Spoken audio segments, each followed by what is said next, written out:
Welcome. We are going to do a similar type of analysis that we did in the last video, but instead of looking at velocity data, this time we are given position data, and that makes all the difference. All of the rules, all of the tricks you used up here with the velocity data, they do not apply below. So here's what I recommend. I'm not even going to read these questions yet. Instead, I will begin by drawing the dot diagrams. Okay? All right, so table 1. I'm looking at position. The object starts at 0, and then we change our position from 0 seconds to 1 second. We change our position by +2. We change our position again here, and the amount of change is +2. Here our position changes by how much? +2. Likewise, still +2. So with each passing second, we always change the position by +2. What dot diagram do we produce? Well, here's the object in the beginning. We move forward 2 meters, that's how much the position changes. Then we move forward the exact same amount, +2 meters. We move forward 2 meters again. Whoops. We move forward again 2 meters, and we're always moving forward 2 meters. So, is the object moving? Yes. Is it accelerating? Well, let's write down the equation for acceleration. Acceleration is how quickly your velocity changes. That's not a formal definition, and it's still a good way to think about it.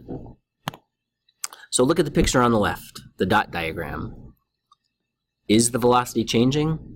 No! They're not speeding up, they're not slowing down.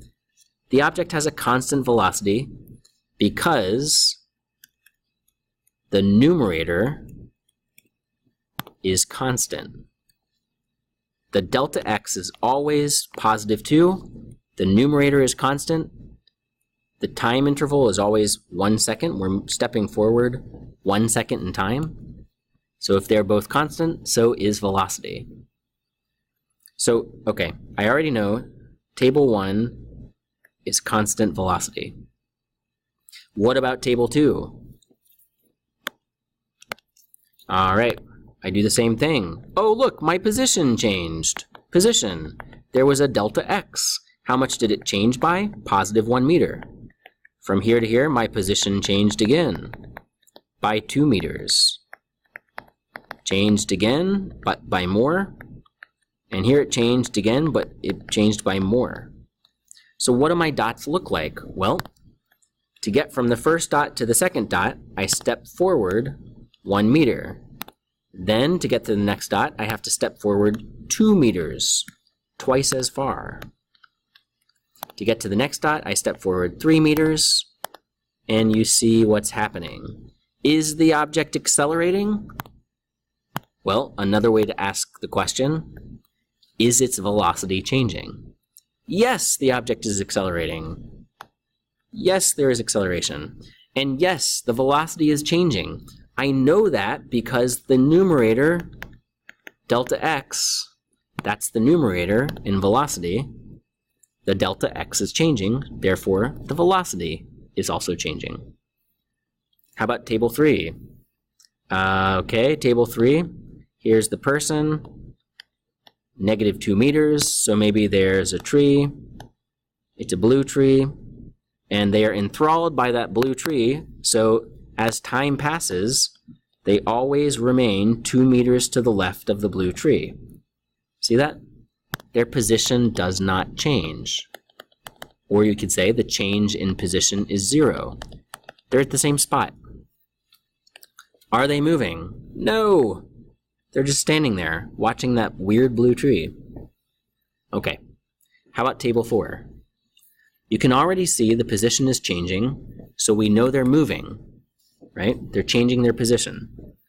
But are they moving and changing their position at a steady rate? Or is the position changing by different amounts? Here, how much does the position change? Well, we subtract 2. To get to the next step, the position changes by subtracting 4.